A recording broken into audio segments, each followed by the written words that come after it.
guys, it's Bree with Calafia Candle Company. Welcome back to my channel. I hope everyone is doing well. I am back with a requested video, and that is to show you how I make my room and linen sprays. So I have everything laid out here that we'll be needing, and I'll run through it with you guys. So if you're interested, just keep on watching, and I hope you enjoy. So as always, everything that I mention and use will be linked down below in the description box. And I do make my own base. I know that they do offer pre-made room spray bases that you can purchase, and all you have to do is add your fragrance oil. So you can definitely go that route as well. I know the Flaming Candle has one and a few other places too. I just don't mind making it myself, so that's just why I do it, just personal preference. But you can definitely just buy the base and then add your fragrance oil if that's a little bit easier for you. So I'll run through all of the ingredients that I use to make the room sprays. And I do have to credit this original recipe to A&N's Suds and Such on YouTube.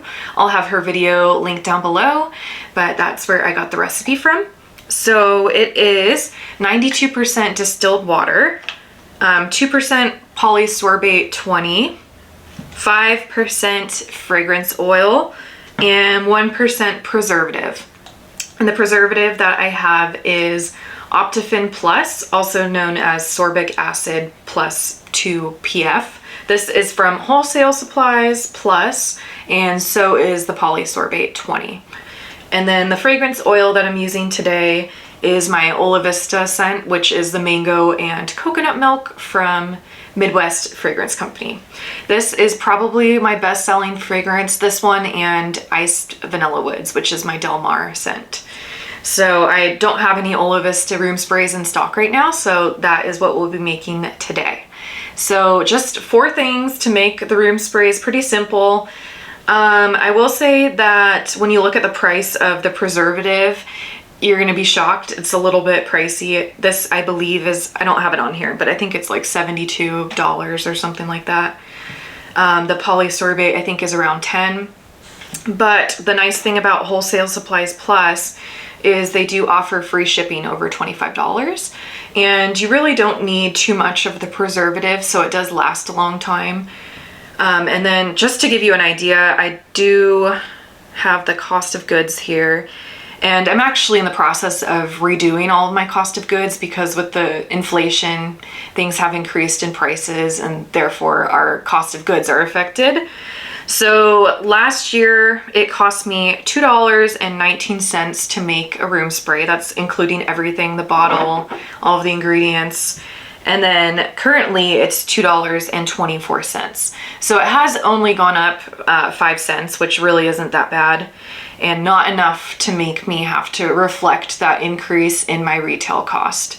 So $2.24 to make one room spray, and I retail them for $14. So that is that. And let's see, what else did I have jotted down here? Oh, one thing to note about the polysorbate 20 is that it does turn the solution a milky color. So if that bothers you, like I have these amber jars, they are kind of see-through, and you can see the cloudiness in there, but I don't mind it. If that is something that bothers you, then you can just look for a frosted glass or a glass that you can't see through. But it's not a big deal to me, so I don't mind that. Then the bottles I use are 4-ounce amber Boston round bottles. These are from Glass Bottle Outlet. I did a lot of research before I started making these, trying to find the most affordable bottles because they can be pretty pricey. And I really like these. I've ordered from them probably 4 times now, and I've never had any arrive broken or damaged. And they also do offer free shipping in the lower 48, so that is also a plus.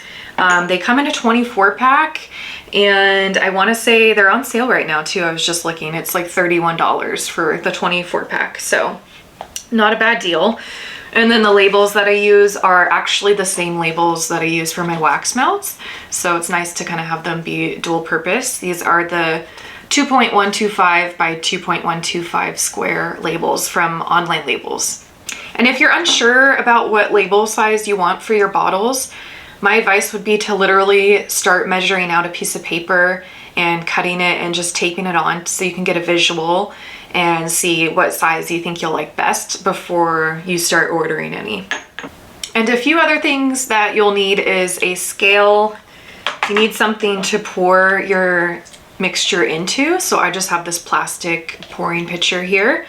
And then I do use a little funnel when I'm adding the solution to the bottles. It just makes it a lot easier. And another optional thing are these little pipettes. I got these from Amazon. They're just plastic ones. It makes it a little bit easier to get precise measuring with these things. These, not so much the preservative, but the Polysorbate 20 is really thick. So sometimes it's hard to measure it out because it will just come out in this big old glob.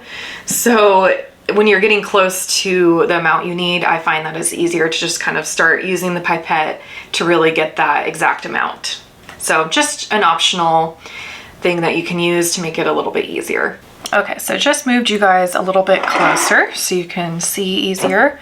I already did wipe down my bottles with some alcohol, and now I'm just gonna take the caps off and get those ready to be poured into. Okay, so I have those ready to go. I'm first gonna start with my distilled water, and I have everything jotted down here. And I actually converted everything to grams. I'll have this link down below, but I have it for 4 bottles in grams. So I'm gonna start with the distilled water, and we need 417.2 grams.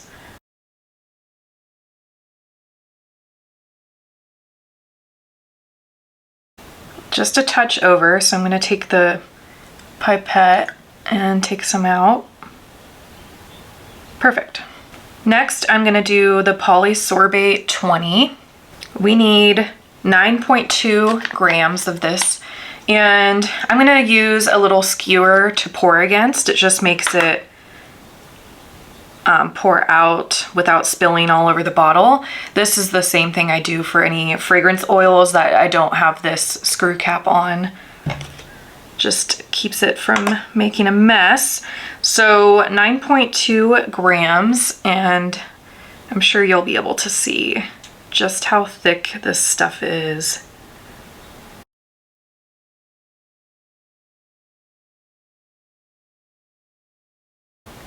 And if you're wondering what the heck this stuff does, it helps the fragrance oil and the water to bind together. Because normally, you know, water and oil don't mix. So that is the purpose of adding this. Okay, so we have that. And the fragrance oil, we need 22.8 grams. Okay, so fragrance oil is added. Last but not least, our preservative, which is also kind of thick, but not as thick as that Polysorbate. We need 4.4 grams of this. Oops, there we go.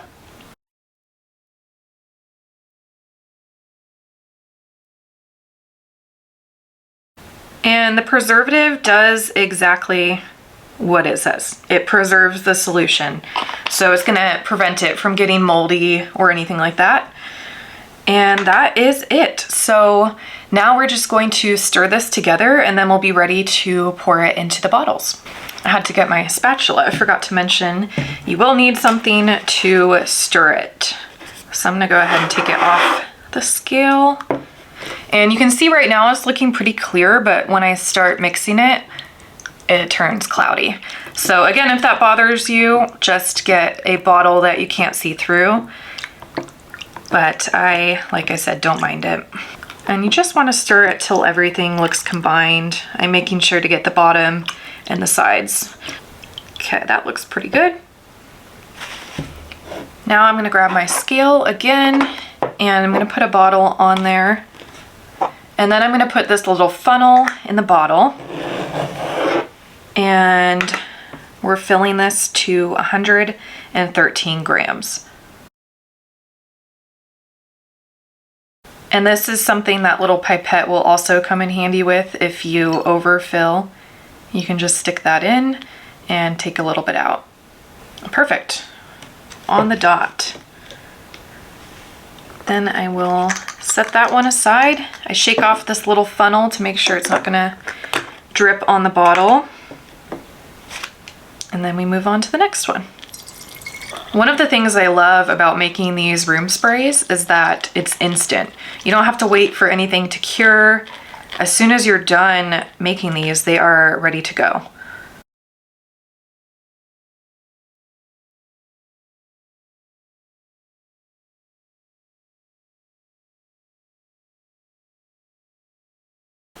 Okay, that one went a tiny bit over, so I'm just gonna take a little bit out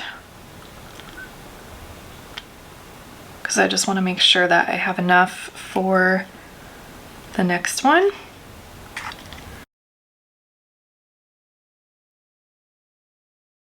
I hope you guys are doing well and getting ready for fall and the holidays. I'm so ready for fall, but it's hard to get in that mindset because it's still been so hot here. I think it's like 82 today, so I am ready to be bundled up and cold. Perfect. There we go. And then just stick the little caps back in. Make sure they're on there pretty tight. And that is literally it. And then we just have to label them and they are good to go. So again, it's something that you can make that is just instantly ready, and I love that because with the candles and the wax melts, it's like sometimes annoying to have to wait for the curing process, but it's just part of it. I did want to show you these little bags I got off of Amazon. I'll have them linked down below.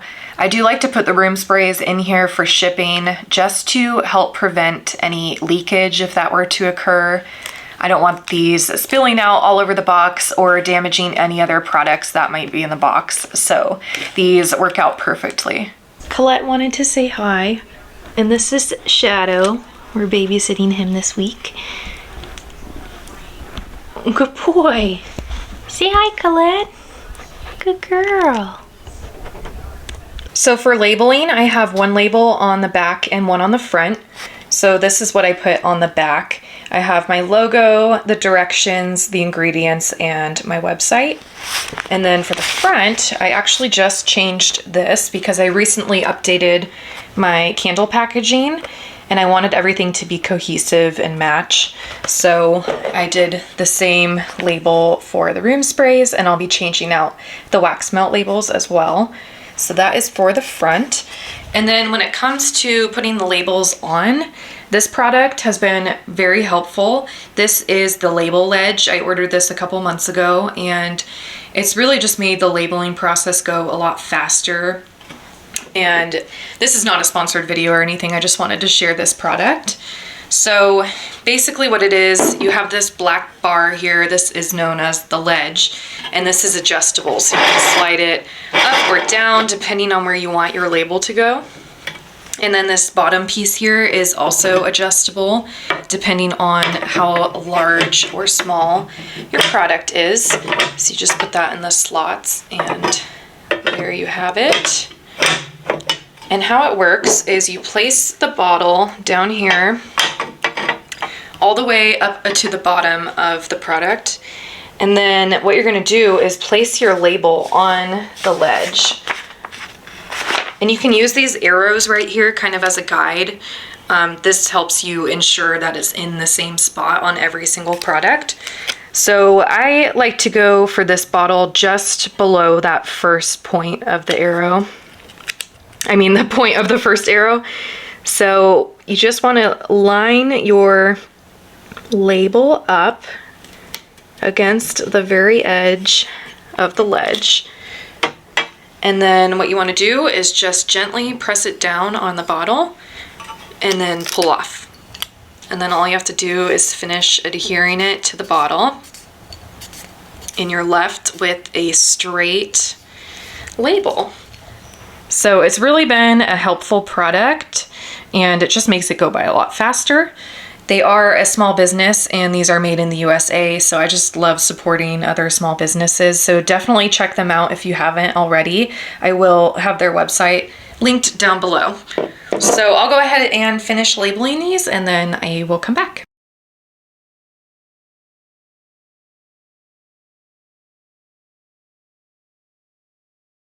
So here we have our finished product. And that is it. So I hope you guys found this video helpful. If you did, feel free to give this video a thumbs up and subscribe to the channel, and I'll see you guys in the next one. Bye.